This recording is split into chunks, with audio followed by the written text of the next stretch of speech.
안녕하세요. 류경환의 국제평화뉴스입니다.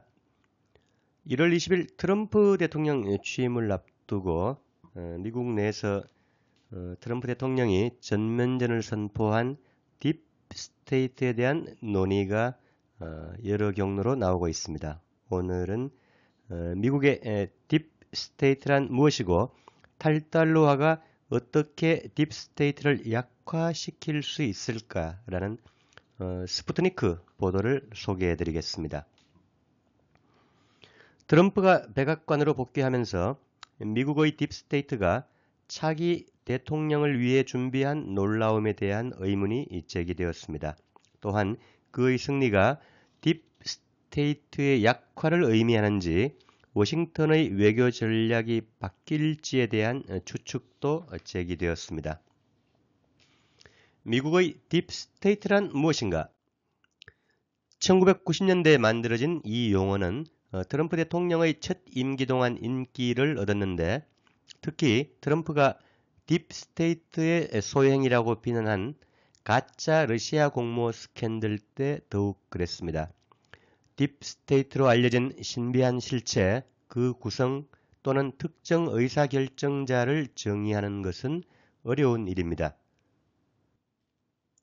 레이건 행정부의 전직관리 폴 그레이그 로버츠는 딥스테이트가 미국 정부 내에 깊숙이 자리잡고 제도화되어 있으며 대통령의 노력을 조종하거나 방해할 수 있는 수많은 방법을 보유하고 있다고 밝혔습니다.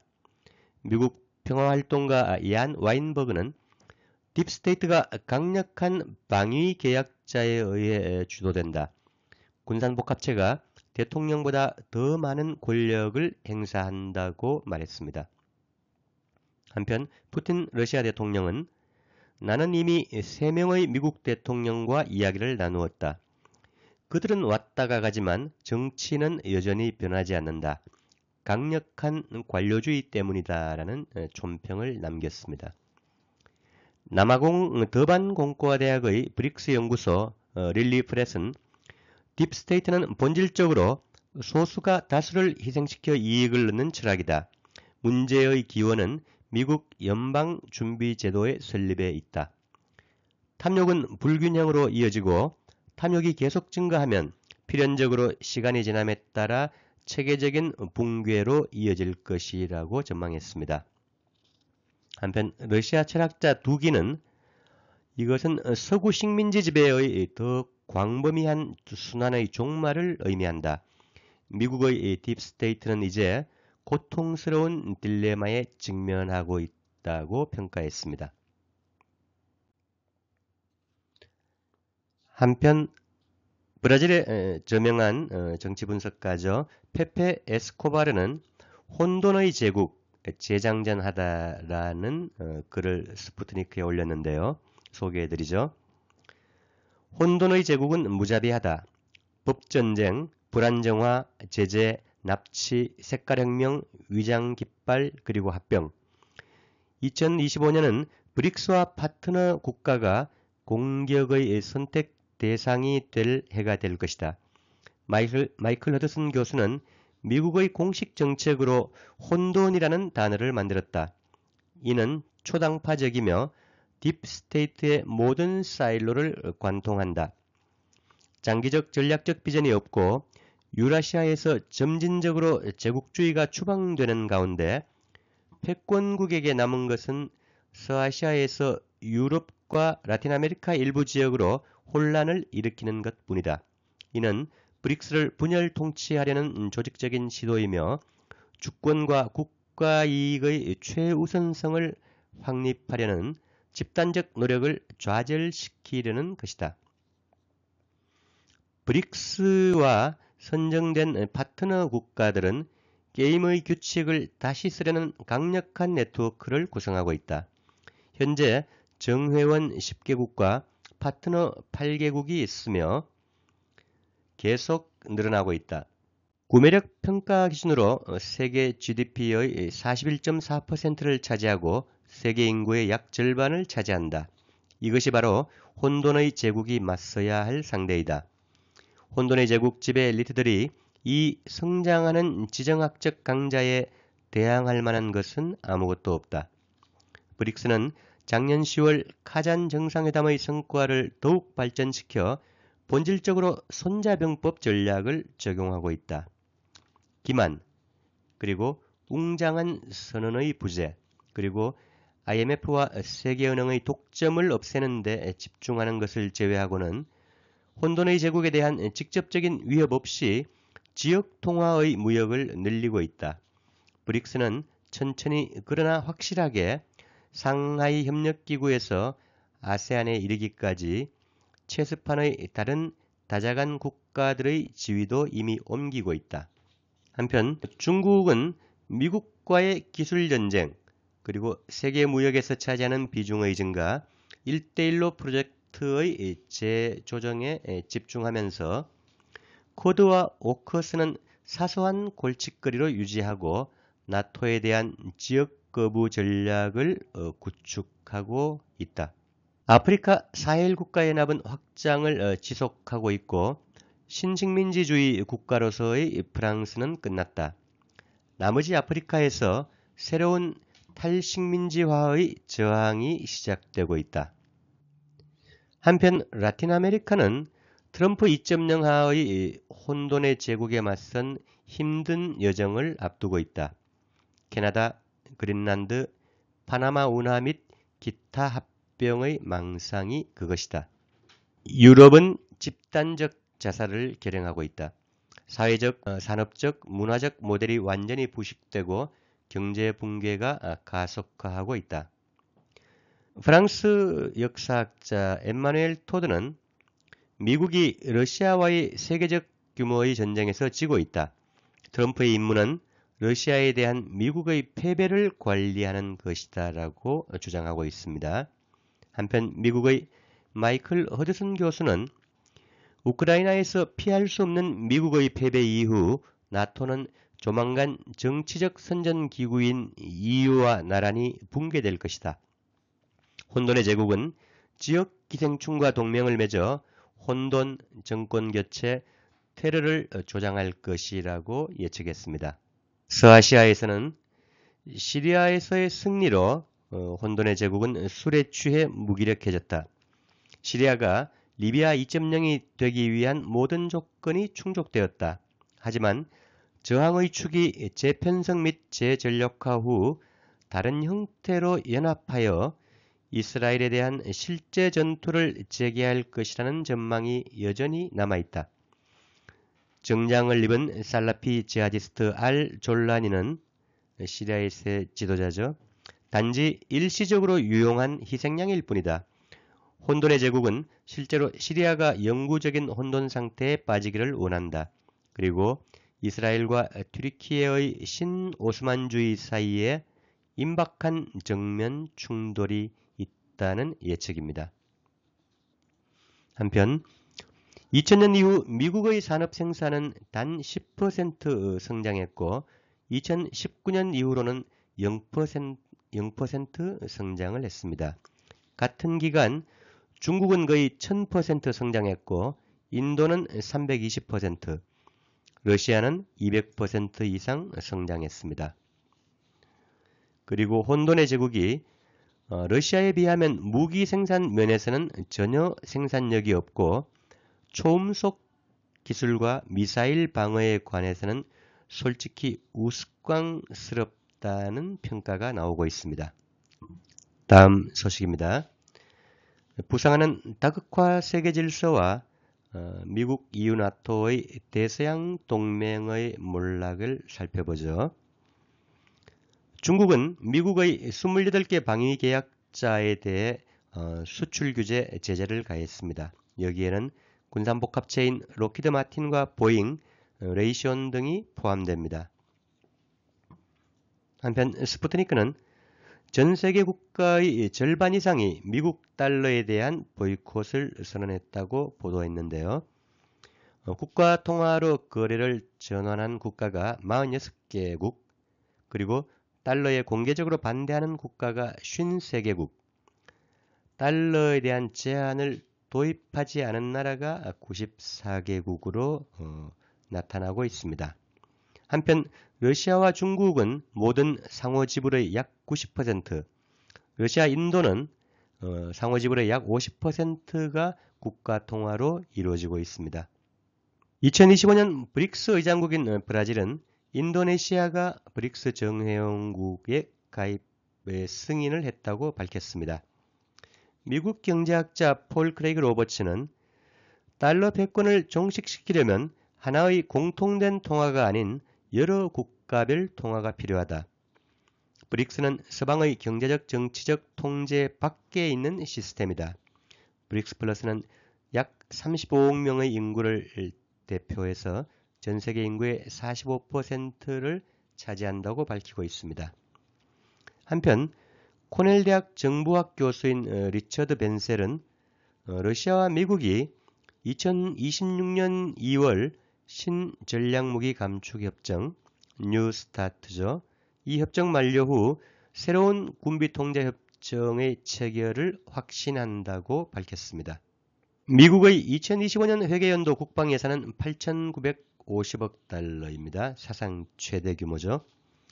한편 해외 주둔 미군 약 800개 미군 기지의 운용 비용은 2024년 약 8천억 달러에 이릅니다. 미국의 바이드노믹스는 미국 기업의 파산이 역대 최고치를 기록하고 있습니다. 2024년 최소 686개 기업이 파산 신청을 했고 세계 경제에서 미국이 차지하는 비중은 15% 이하로 폭락했습니다. 미국의 신용카드 파산 건수도 2024년 상반기 50% 급증했는데요. 미국인의 총 신용카드 부채는 1조 2천억 달러, 평균 이자율은 무려 24%에 달합니다. 미국 인구의 3분의 1, 가난한 계층은 저축이 없는 실정입니다. 한편 트럼프 측은 트럼프와 푸틴의 회동을 준비 중이다. 수일 혹은 수주 내에 통화할 전망이라고 밝히고 있습니다. 그 와중에 캐나다 총리 트루도가 불명예 퇴진하게 되었죠. G7 국가 중 미국, 영국, 프랑스, 독일, 캐나다, 일본 등 6개국의 정권이 교체되거나 붕괴되고 있습니다.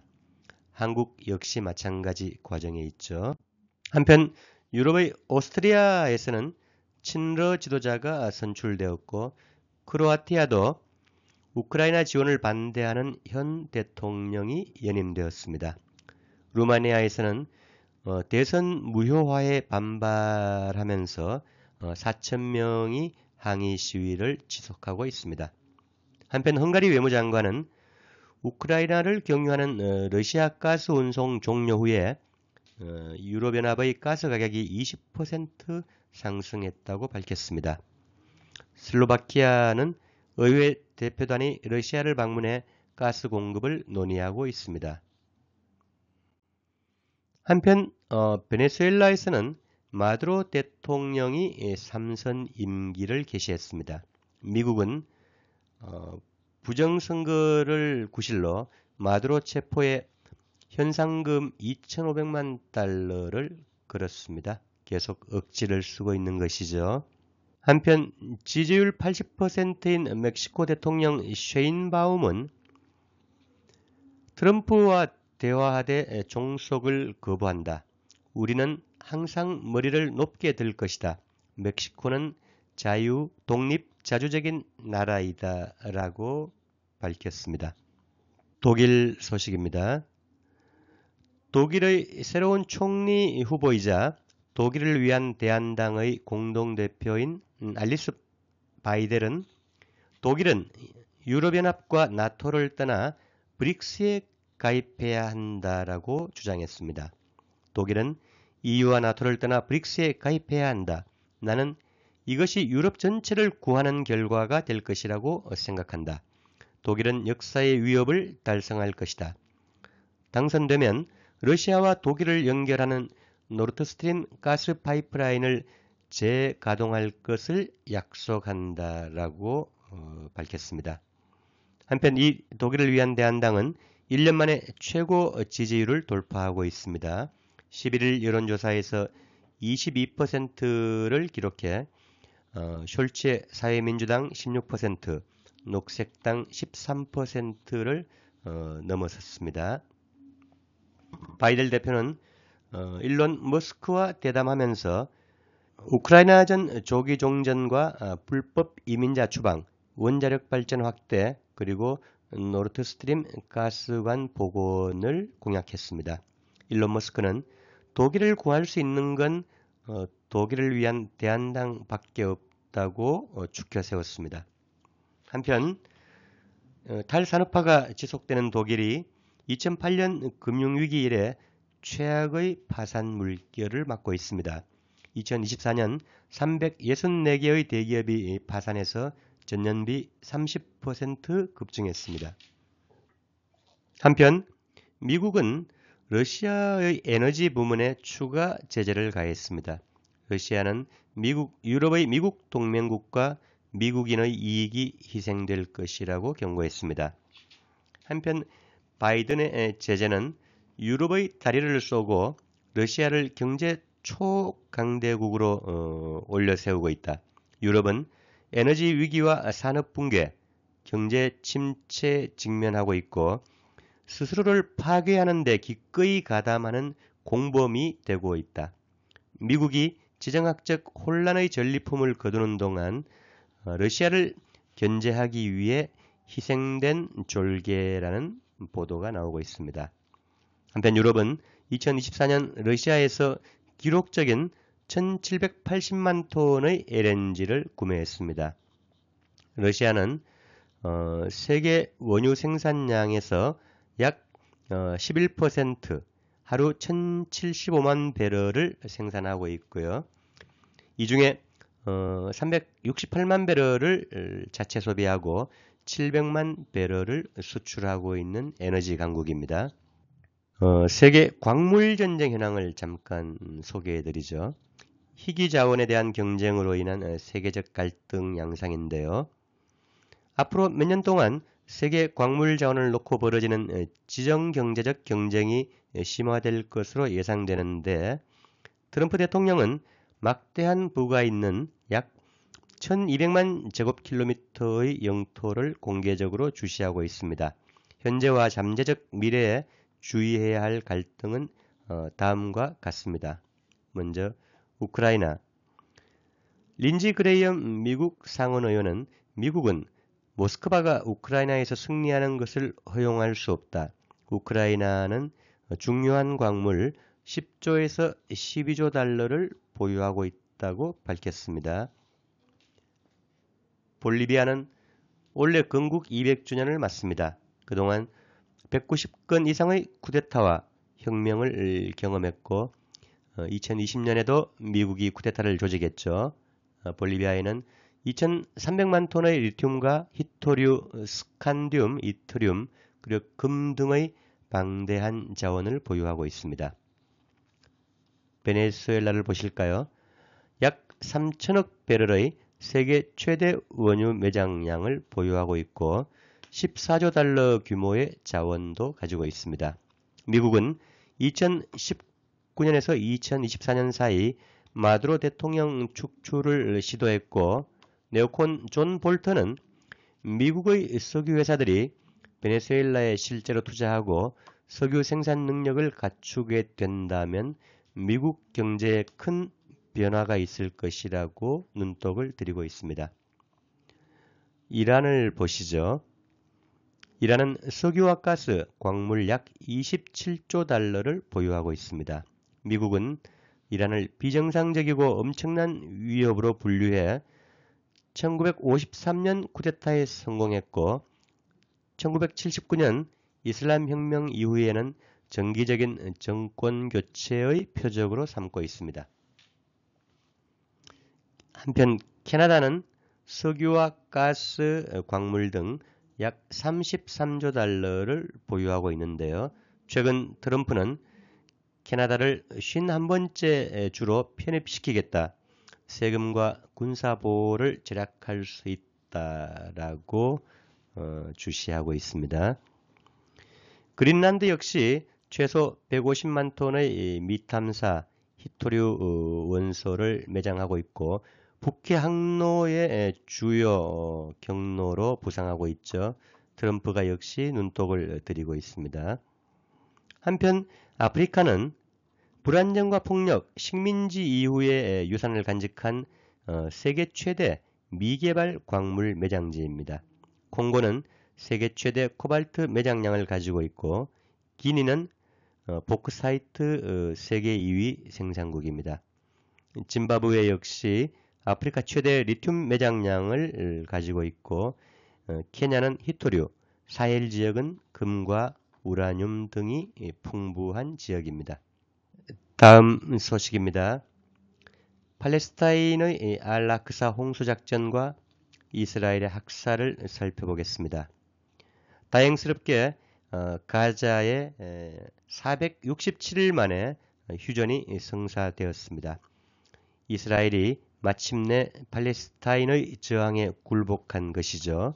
미국 평화단체 코드핑크는 바이든이 지난 470일 동안 이스라엘 테러리즘에 530억 달러를 지원했다고 밝혔습니다.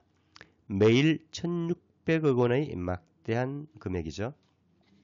그동안 이스라엘은 면적 365제곱킬로미터, 히로시마 3분의 1 면적의 가자에 약 9만 톤의 폭탄을 떨어뜨렸습니다. 히로시마 원폭 15킬로톤의 6배에 해당하는 양이죠. 이 무기의 78%는 미국이 공급했습니다. 가자의 최대 사망자는 인구의 10에서 12%인 30만 명으로 추산되고 있습니다. 정착 식민 시오니즘에 저항하는 팔레스타인인들은 히로시마의 18배 폭탄을 맞으며 싸우고 있습니다. 얼어 죽고 굶어 죽고 맞아 죽으며 들개들의 먹이가 되어가면서도 싸우고 있는 것이죠. 한편 가자 보건부는 가자 지구에서 약 4만 6천 명의 팔레스타인인이 숨지고 10만 9,378명이 부상당했다고 밝혔습니다.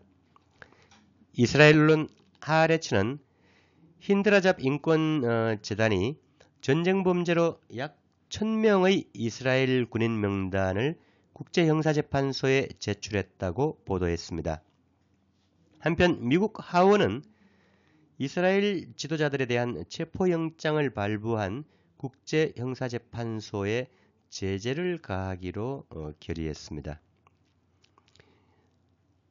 김영종 전 사계절 출판사 대표는 매일 팔레스타인의 참상을 본다. 가슴이 미어져서 차마 볼 수가 없다. 이건 인간이 해서는 안 되는 가장 잔악한, 가장 악독하고 가장 비인간적인 모든 것이다. 이보다 더한 범죄는 지상에 존재할 수 없다. 나치와 비교하는 것 그 자체로 사치다. 시오니스트 금융가, 시오니스트 정치인, 시오니스트 지식인, 시오니스트 대중들은 앵글로색슨과 하나가 돼서 세계를 도륙하고 있다라고 한탄했습니다. 중동 저항의 축 전선 현황입니다.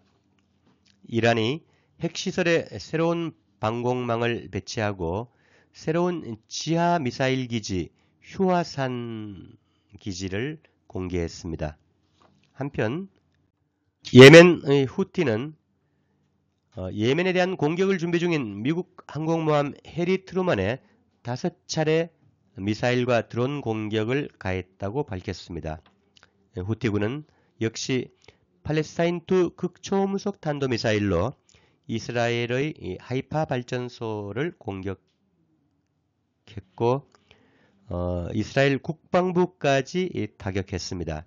후티군은 미국의 사드 시스템은 실패한 미사일 방어망이다. 미국 이스라엘의 적들과 교전을 열망하고 직접적인 대결에 준비되어 있다. 그들은 거대한 지옥으로 맞이할 것이라고 주장했습니다. 한편 이스라엘은 시리아 다마스쿠스 외곽 폭격을 이어갔고 시리아의 주요 6개 수원지를 장악했습니다. 시리아 임시정부는 쿠르드 노동자당 대표들과 회담을 갖고 무장 해제를 요구하고 나섰습니다. 오늘 류경원의 국제평화뉴스 여기서 마치겠습니다. 고맙습니다.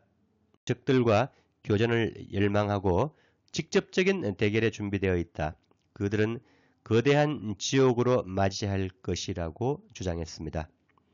한편 이스라엘은 시리아 다마스쿠스 외곽 폭격을 이어갔고 시리아의 주요 6개 수원지를 장악했습니다. 시리아 임시정부는 쿠르드 노동자당 대표들과 회담을 갖고 무장 해제를 요구하고 나섰습니다. 오늘 류경원의 국제평화뉴스 여기서 마치겠습니다. 고맙습니다.